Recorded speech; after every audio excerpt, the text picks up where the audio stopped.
Hinterland Education Development, Technical and Vocational Training, Literacy Enhancement. Education is on the move. On Education Spotlight, we look at developments within the education sector and how Guyanese can take advantage of the opportunities available. Welcome to this issue of Spotlight. Today we'll be discussing the issue of fashion and general protocol and dress, and particularly here in schools. With me are two knowledgeable people about the issue, or who've expressed the opinions on the issue. First, there is Visit Guyana CEO, Stacey Santos Rahman, and I have the acting principal of Queen's College, one of our senior secondary schools, Ms. Candace Cave Stephen. All right. Welcome. And I guess a brief introduction should be given with regard to the issue. Recently, the Ministry of Education, in honor of International Women's Day, put out a notice expressing that one day will be designated a day of free expression in which any hairstyle can be worn. A controversy has arisen with regard to why it is that this expression of freedom should be held only to one day. I guess I could start with Stacey. Yes. With regard to an opinion you expressed on the issue on social media.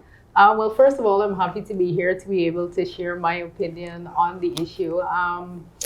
It came across my newsfeed, and people were expressing their opinion as to why, as Ruel said, it should only be for one day.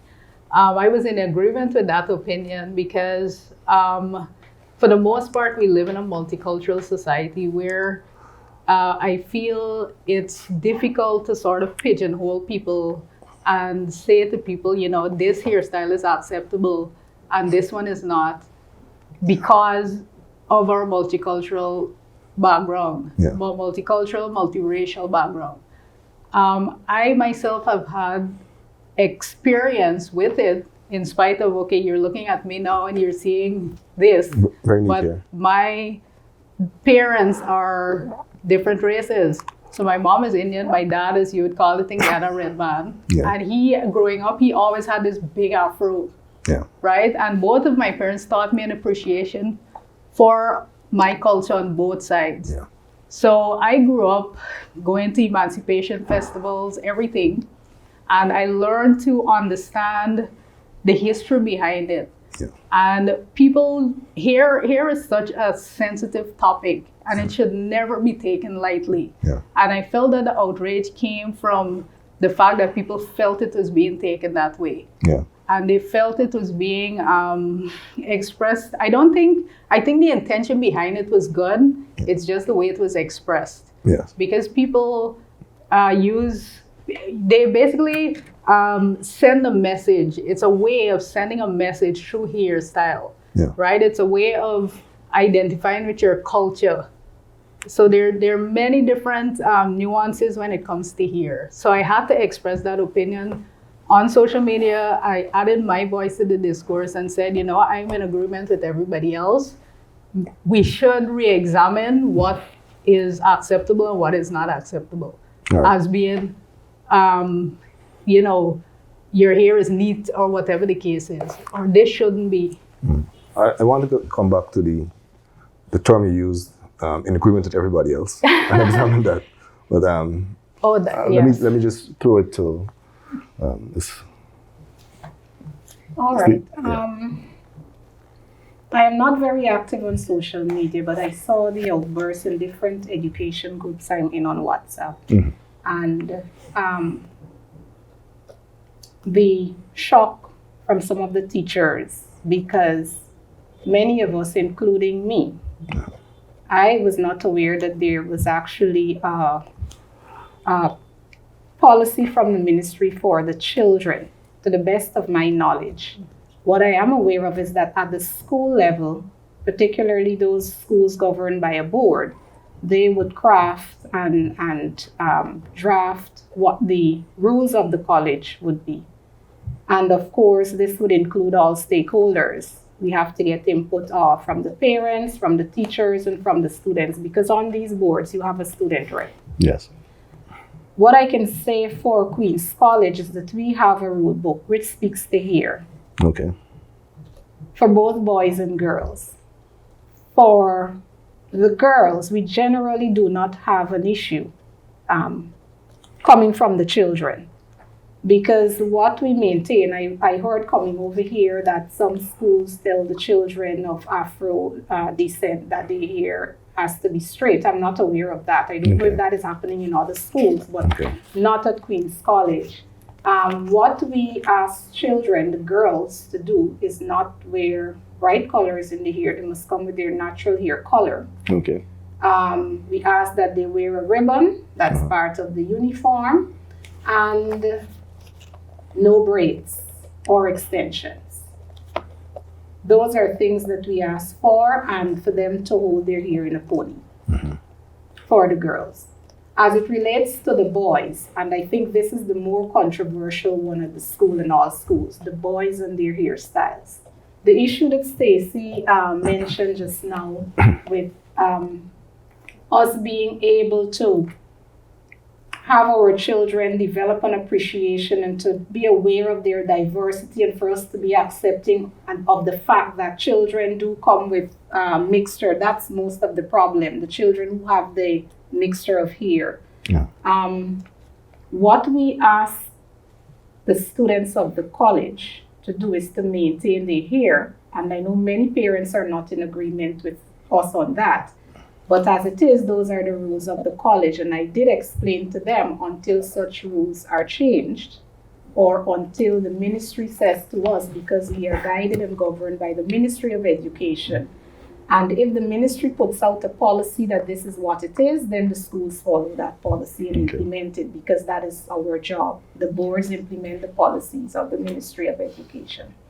So when they, when the ministry puts out those policies, then we would make the necessary adjustments.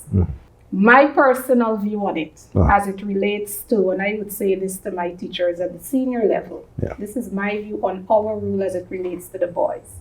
Our rule book says that the boys' hair must be no more than an inch. Yeah. I think as a parent, and as an educator, that might be the extreme. Yeah. Should be no more than an inch. Yes, that is our rules, no more than an inch. And we find that this is an issue. For example, I've had boys come to me, and this is something I've been running around with, and I recently got a letter from a parent about it. Yeah. You have the boys with the straight hair. Yeah. The boys with the straight hair no longer than an inch is very short. Yes. Or if they cut it too short, it would be spiky. And some of them, because of, they have these identity issues and so on, they feel like the short, spiky hair, they're not looking good with it. They're very ugly and these things. Yeah. So they tend to grow it out a little longer, but they would comb it down. Yeah. All right? So it looks neat, reasonable to me, and acceptable. Yeah. The Afro boys now, they would have, for example, that, because I do have students whose hair are like that. And I personally would say to them, you need to cut it down a bit, because some of them would have it very untidy looking. You see sponge, you see all sorts of things inside. And I would say, this doesn't tie in well with your uniform. Why do you have the hair like this? Out of the uniform, wear the hair. So you can cut it down a bit. I would say to them, I am not going to the extreme of an inch. Let it look reasonable.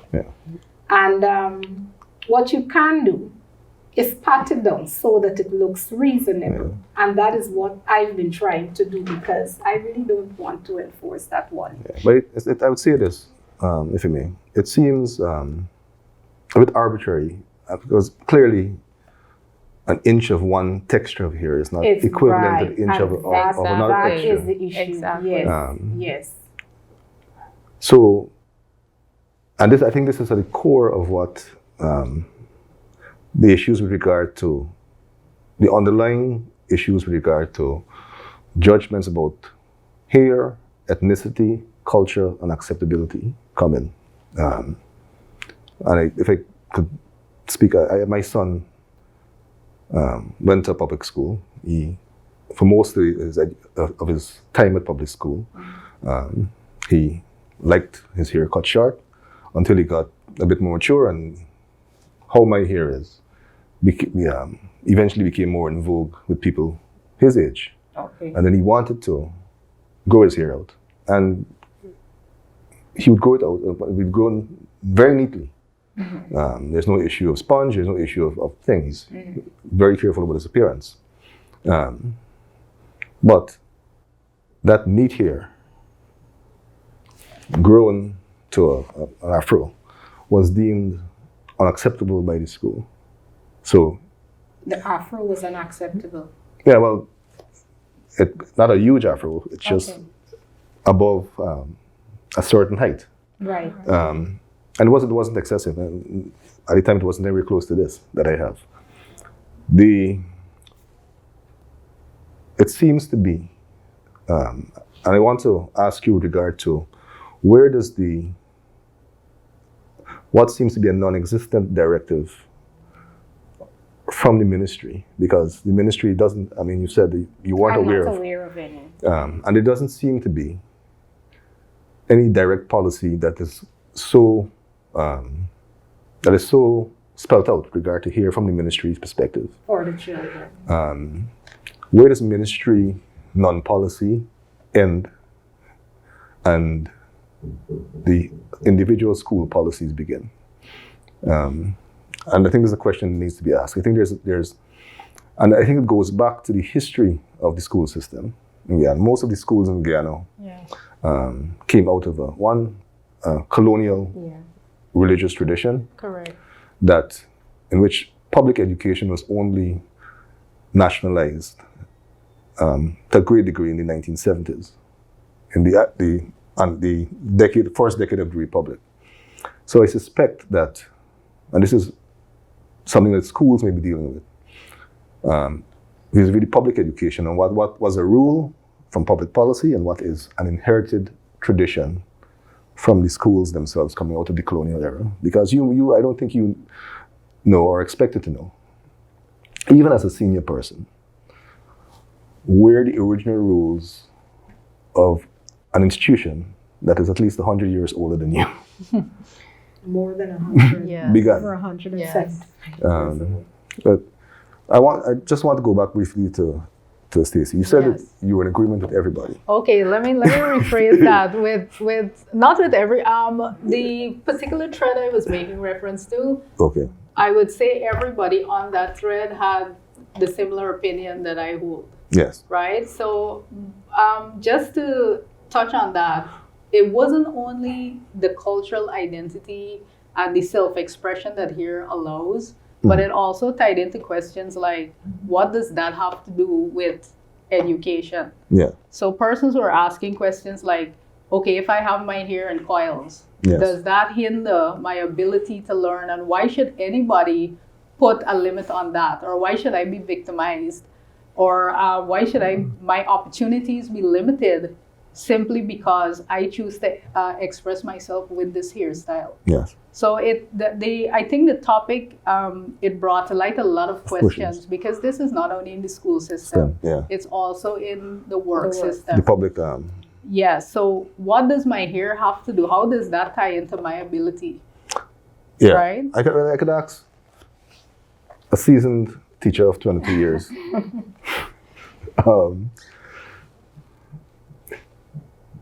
You've gone from being a student in the school system to a teacher, to the effective head of the second most prestigious most prestigious institution. It's the second most.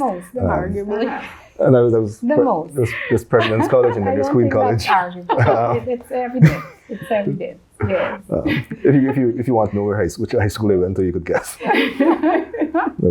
but you mentioned the fact that, like braids, for example, are not allowed. And the presumption here is with girls, but boys now do wear hair extensions or braids, etc. as a fashion statement. Teen boys, some. But specifically the issue of braids and the issue that Stacey just raised. Who makes the judgment? And what is the more or less empirical evidence that a braid will impact a child's ability to learn or the teacher's ability to teach in the school? I'm not aware, again, of any empirical evidence. Yeah.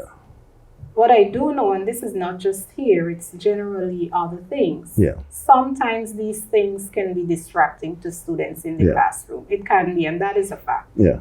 I've been in the classroom for years, Yeah. and sometimes a simple earring, Yeah. instead of a child focusing on you on the board, their entire focus is on that earring, and after that class, they would come to you, oh, miss that earring, and they have not paid attention to anything that you would have taught. So it's not only the ear, there are other things too that can act as a distraction or that can be a distraction to students and their learning. Mm-hmm. But again, there is no empirical evidence there. I'm not aware of any institution or anybody doing a research on that. Yeah. But for us to sit here and say, oh, what does hair have to do with my learning? Yeah. We need evidence. We need research. Yeah. I mean, we can only speak from a point of generally what we observe, but we need to do intense research to gather data and to say, look, this is a situation. This child would have come through the school from forced form with this here. Yes. This is his performance. This is his character. Yeah. We've never had an issue of misdemeanor with this child. Yeah. All these things we need to look at. And I personally do not feel wildly that it may have an impact on your learning, but there are cases where it can be a distraction to students and their learning in the classroom. Okay. The focus might more or less be on the hair. You spoke about the coil and stuff like that. The children might be more focused on how they look and what their colleagues think about them than actually paying attention to what has to be done in the classroom. And that is what you encounter generally. You encounter those things. They place so much emphasis sometimes. Parents would say to me, this hair got to be neat because they gel it up. It has to look, this for the boys, before they come out to school. Yeah. One boy, I can recall at our school, you could not recognize the child. Now, as a student of the college, I need to know But when the students who are coming. When you say you couldn't recognize the child, All the hair covering even his eyes. okay, so his hair was long. Long covering his eyes. Right. That's how he was wearing it. Okay. And I said, and make it worse, we're wearing the mask. So the child with the mask and the hair over his face, all I'm seeing is a child in a Queen's College uniform. I'm unable to determine if this is John or Harry. And all we've asked there is for the hair to be removed from the child's face and cut. That was an issue. Yeah. If we The could child just said, okay. Go ahead. Miss, I don't feel that I'm good looking enough without my hair like this. I have identity issues, and this is what makes me feel good. You know, so there are so many factors that we have to look at. It's not just for us to sit here and say, oh, what does my hairstyle got to do with my learning? Let us do research. Let us get the evidence there. And I agree with you. I think there needs to be a balance, right, between making somebody.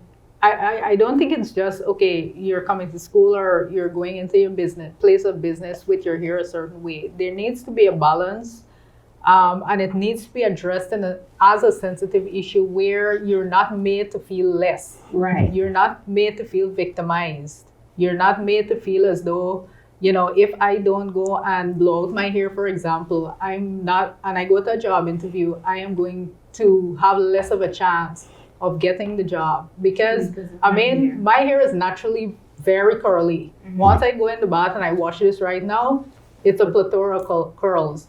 And while I was in school, it was really hard to tame those girls. Yeah. My mother would put all kinds of stuff in it, and it just would, by 10 o'clock, it's just fizzy everywhere. Right? And I was made to feel as though that was an issue. I'm just speaking about my experience. of course. And I never learned to love my hair until late in life because thanks to my parents, my hair allowed me to have it curly, straight, wavy, however I wanted it. Yes. And it was when I actually went into the working world, I learned to just love whatever my mood dictated that day. And I learned to love my hair. Yeah. So I think there needs to be a balance, even if there are rules with regards to appearance. It needs to be handled in a way that would not make people feel victimized, in particular young people.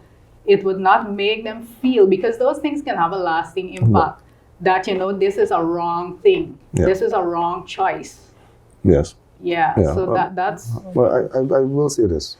In terms of the issue of hair and what is acceptable and thing, clearly, I think I have some expertise in the area. And what's going on in Ghana now in the school system, the issue of hair, it's part of a global conversation that is currently happening. Correct. That is rooted, the issues of recognizability, and so notwithstanding, I believe it's rooted in the concept of Afro-descended identity and constructions of respectability and the right to participate, not just in education, but in any professional capacity stepping out of that. And I have no specific point of ethnic expression with my hair. I just don't like cutting hair.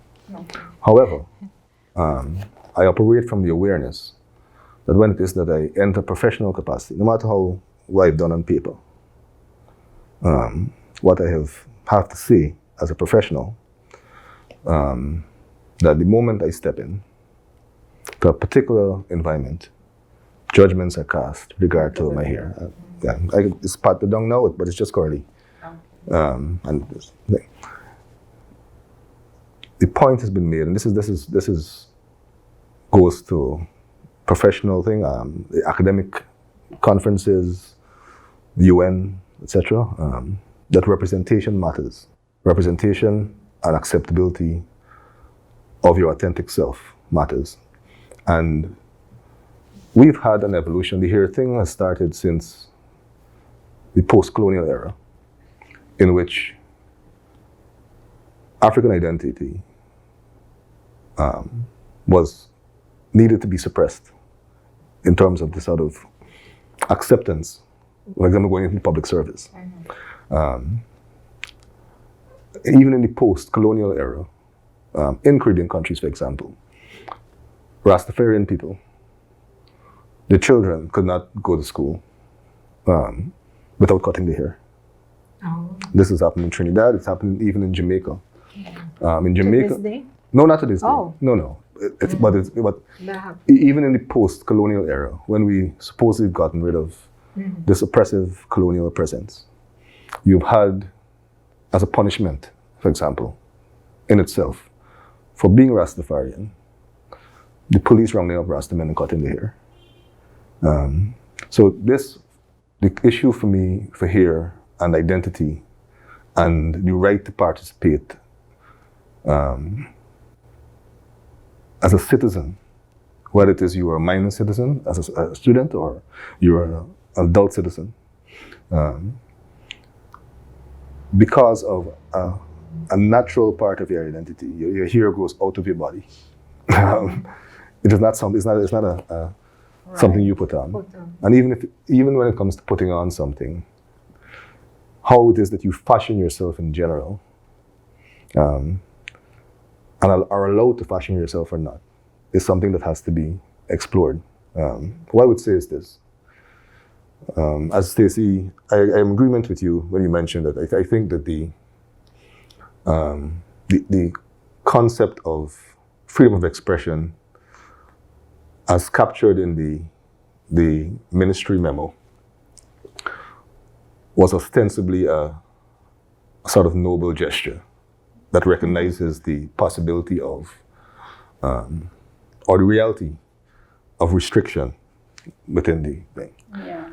We were having a conversation before I think I left, and the logical and ethical question comes up. If it is, I bring that the analogy to Stacey. If it is that you are a prison warder, and you proclaim that on this day, I will allow these innocent people that I have in my jail to go free for a day, then the implication is that after that day that you've allowed them to go free, you will then put them back in jail. And that for me is it's a logical anomaly. If it is that you are saying that this day that is designated by you as the controlling authority, that you are allowing freedom of expression, then you were then saying tomorrow, the day after that day, that you will go back to status quo. That implicitly is a restriction of expression. And if I just may add one thing, over the last couple of years, there's the Black Lives Matter campaign. Yes. Right? I think it causes some amount of confusion when at home your parents are trying to educate you about that. It's Black History Month and all of these things. Yes. You're being exposed to social media now as a millennial, where it's telling you to express yourself. Don't be afraid of doing that. This is, all of these messages you're being sent about being proud of who you are. Yeah. And then when you have to conform to a certain set of rules, it creates confusion in young minds. So again, how do you balance that? I completely agree with your point that we have to do research. We have to do research too. And the other thing is, where do we stop? Yes. I don't want it to be as though we are trying to stifle their expression. Correct. But where do we stop? Yes. Agreed. Are we just going to allow the child comes in? I've had this too. What if the child writes stuff on their, cut their hair in such a way and write whatever at the back of their hair or the side of their hair? Yeah. Do we allow that as well? Yeah. So it has to be balanced. Yeah. And at the same time, we also have to understand that schooling is not only about content. Yeah.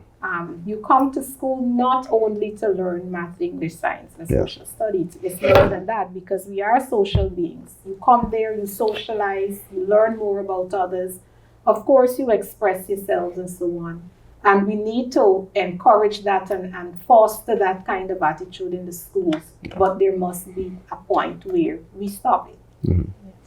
Right? No, I respect that. I understand as an educator, I understand the dilemma here. I completely understand it. Yeah.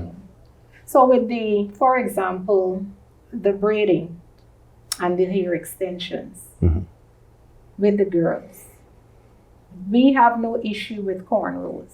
Yeah. Girls can cornrow their hair. Yeah. No issue with that. They can wear their natural hair. The issue comes when they want to put the weave into the hair. Yeah. That's the issue, hair extensions, the way how we would look at long nails at school, the way how we would look at jewelry in the school and those things. Well, so what if it is, so you have, and again, this is where the undertones of ethnicity, etc. come in. So if you have one student with naturally long hair and they cornrow it, it goes down to the back, and you have a student with naturally short hair, and they have very authentic hair-like looking extension that goes down to the shoulder as well, extending the natural hair. How do you make the distinction on what between those two students is acceptable or not, and like merely by virtue of this person having naturally long hair and this person having an extension? I don't think any educator goes out there and looks at each child's hair for extensions. Okay. You don't do that. Most times, if it does happen, I've never experienced it. Yeah. But I guess in other schools, it is when it is so obvious for Yeah. whatever reason, and sometimes it's not necessarily that the child has short hair and needs a little extension. Mhm. I don't want to use the word needs, Yeah. but would like to have a little longer hair and so on. It has to be something that is so pronounced. Okay. I know when I told you I taught at the Bishop's High School for a number of years. And I know the Bishop's High School is very strict on But- hairstyles.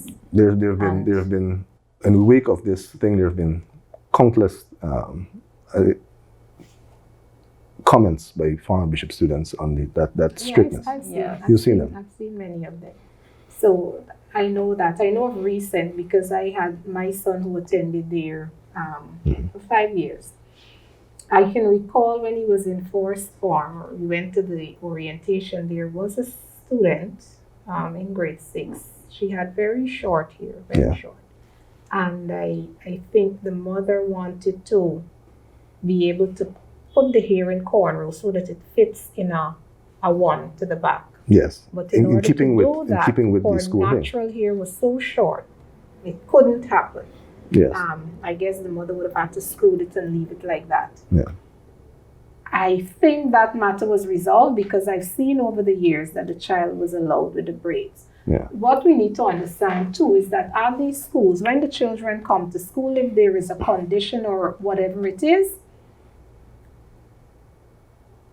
a letter is written to us, and we know the school is aware. Children would come in with the long hair and the pony because of some religion or whatever it is. These things are brought to our attention, and the child goes through school with it. Whether that they have to have their hair braided, I think they are the what we call them. They don't cut their hair. It's always braided. Right. I forgot the name.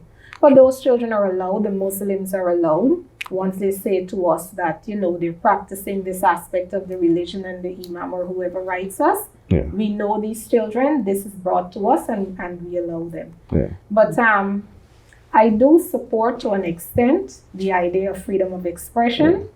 Yeah. But I am saying, this is my opinion on it, Yeah. there has to be a point where we have to control it. Of course. Yeah. There has to be control because at the end of the day, they're still a part of a structured system.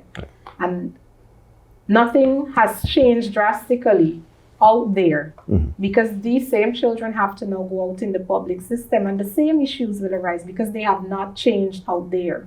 So You just spoke about going into the workplace and all these things. And if these things are not changed there, these same children have to go and function out there. But you see where the concept of perhaps an ingrained societal bias is merely expressed in various institutions. For example,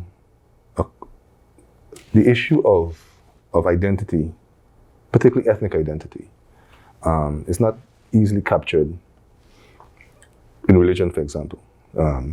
So you may have, say, somebody with a religious background in which their hair is critical to the self-expression from a religious standpoint. Okay.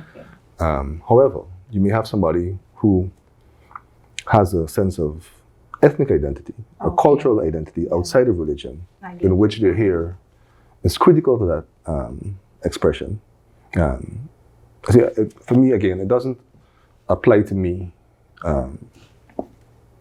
necessarily. It's just, for me, it's a personal, not even fashion statement, it's just a personal thing. I don't like having the hair. However, there are people who have my hair in this fashion, for whom that expression is almost sacrosanct to the personal sense of identity Correct. I and understand. their personal I've seen history. that. Yes. And, I understand that.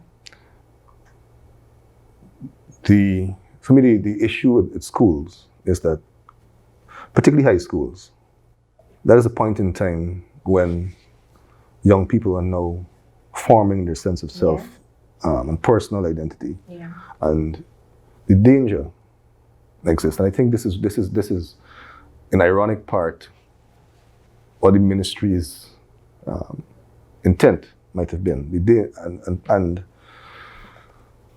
the intent in a very gendered way. This expression, this thing had to do with International Women's Day, and of course, this Yes. presumption that men are not restricted by identity issues. But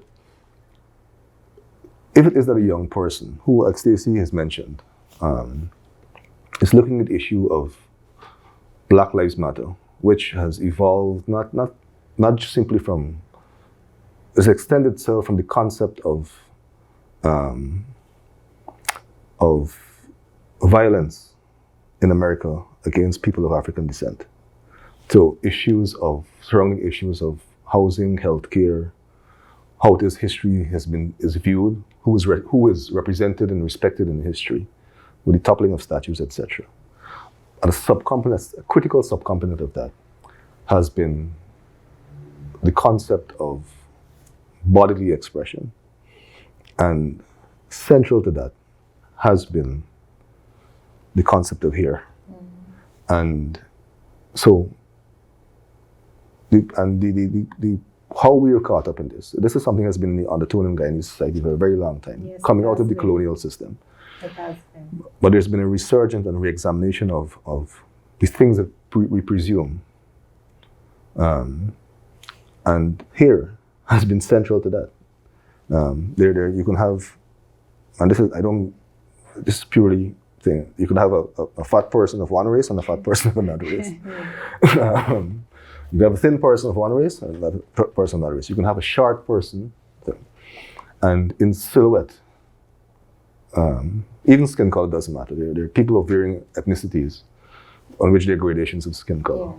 However, hair is perhaps one of the most remarkable things. I mean, if you see somebody in silhouette, and again, who have similar size, but their hair is part of the silhouette, one person's hair is straight and the other person's hair is thing, you can identify. So hair and identity are critically intertwined.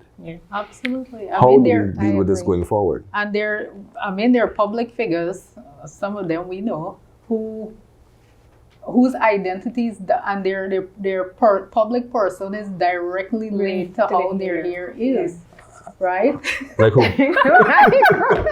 Right? I mean, you can spot them a mile away and you know who's coming. You know it's who, yes, You know, from the hair. right? During, the hair. during this entire mask mandate thing, I felt that I would be given some sort of anonymity. But I've gone to stores and people have been, oh, hi, Mr. Johnson, what do you want? The hair. Exactly. And even for me, I've been stereotyped a lot because of the way I look on my hair texture. Yes. As I mentioned to you when we were speaking earlier, most people assume that I'm indigenous when they see me. Nobody. When I sometimes I tend to ask them when they ask me like, "What's your racial profile?" I say, "Guess." Never once would they ever guess that my father is a red man or he had an afro. Never. That would never come on the table, and I like it because it has given me the opportunity to sort of be a fly on the wall, often in conversations, to hear where people look at me and feel comfortable saying things in front of me. Of course, that is a larger, that has to do with a larger right. conversation of... And that's why I wanted to be part of this panel too, because yes, I'm sitting here in my straight hair, but I understand both sides of the narrative, and I also understand, because my mom was a teacher, enforcement in the education system, where do you draw the line? Where do you draw But the line? I am very passionate because of Visit Guyana, and Visit Guyana has allowed me to understand our culture so much, particularly during COVID, when I did a lot of research into our ethnic lines and where we came from. So it sort of made a fire in me. It ignited a fire where cultural identity is so important for us here in Guyana, where it's still evolving. Of course, We're still figuring out as Guyanese who we are. Yeah. So we have to find a balance. Okay. Yeah. Well, I agree. Balance is needed. you Indeed. you are in the front lines of this issue. I know you have guidance from the board, etc. But the board isn't on the front lines. You are. What are the challenges that you believe you have going forward, and what role do you think that, say, Queen's College, being the second Okay. highest. Challenges in terms of the same issue. Yes. On the national level, because what I would say is this: speaking to you and learning from what's going on is there's the issue of culture with a big C, as in culture, cultural practices, ethnicity, etc., religion, all that is part of this issue. But there's also I call a small C culture, in that there are institutional practices and presumptions that have persisted for decades, clearly, probably over a century, that have been retained through perhaps slavery, indentureship, the colonial era, the immediate post-independence era, the establishment of the republic, into modern Guyana. How do you, and you are at the helm of the eldest, I believe, institution, and even the legacy of that institution, by the way, has certain presumptions. You're the head of an institution that was established originally just for boys, which is the issue of gender, etc. Part of that culture comes through. How do you take on the challenges? Because judging from what I've seen and what seems to be a ministry decision now to tackle this issue and look at it, how do you distinguish, one, how you handle the big C issue of ethnicity, representation, identity, and the small C issue of institutional practice that, of course, in some part comes out of, has been extracted from the colonial big C experience? How do you handle it? First of all, I must say that what we are doing here is a good step, is a step in the right direction, because we need more discussions, more representations brought to the table to identify all these issues. It will be a challenge, of course, at the level of the board. I have to sit there and represent these children, and I do understand the big C and the small c, and how that can affect, like you said, this colonialism that we brought forward, because we're actually still holding on to that. Most of the rules that we have in the schools are actually from that, and generally those have not changed, because at Queen's College as well, and I'm sure for many of the other senior schools, we hold on to tradition and the culture of the schools, which were all brought forward. Correct. So those are things we have to look at, and having discussions like these, I think, is a good step for us. And at the level of the board, of course, you have to engage teachers, take it to the board and with the ministry. But all of it depends on the ministry, because at the end of the day, regardless of what we've brought forward and so on, we go into discussions at the level of the Ministry of Education, and our job is to implement those policies. The provision of the general policy. General policy. Yeah. And I'm happy that the ministry is, it appears as though they're finally going to look into issues like these. Well, and we have something across the level for all schools as it relates to rules in general for schools. Because what you might find happening at school X is not necessarily what is happening at school Y. Yeah. I know we are all unique in some way, but there's some general rules that should be standard across all. Yeah. And it's a public education system. And it's a public education system. So I appreciate this, of course. This is one good step. Okay. Stacey, I guess you're here because of two things. One, you have an opinion, and two, you also have a tremendous platform as somebody who influences public opinion. I know your wheelhouse is tourism, etc. But it's primarily Guyana, and Guyana in all its facets. And this is a critical facet of Guyana. Correct. How do you use your platform going forward to engaging on an issue that has been personal to you? Yeah. I think, the whole idea of Guyana with regards to what we do, visiting Guyana, stuff like that, people, what I have personally found is persons who are non-Guyanese, they don't know what to expect, right, with regards to our people.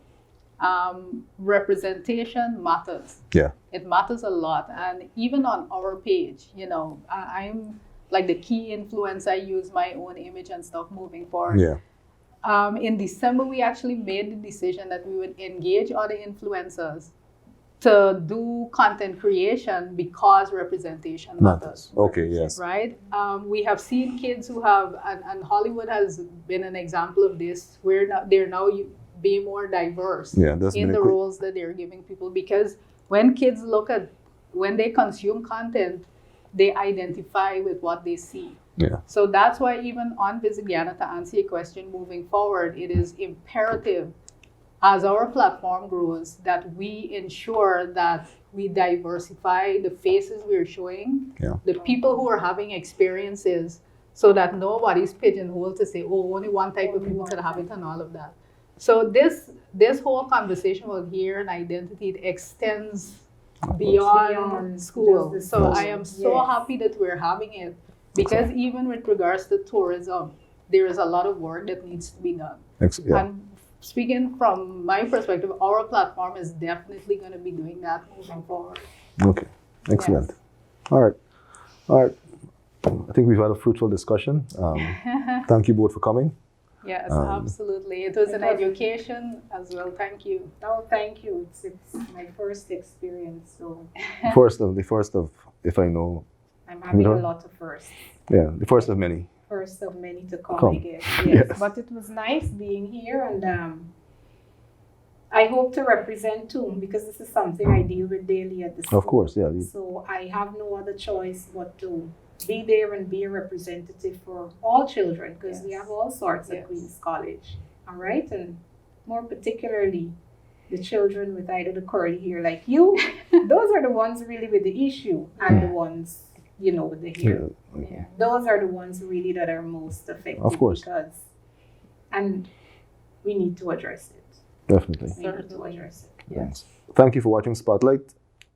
Our guests today have been Ms. Stacey Santos Rahman, Ms. Candace K.F. Stephen.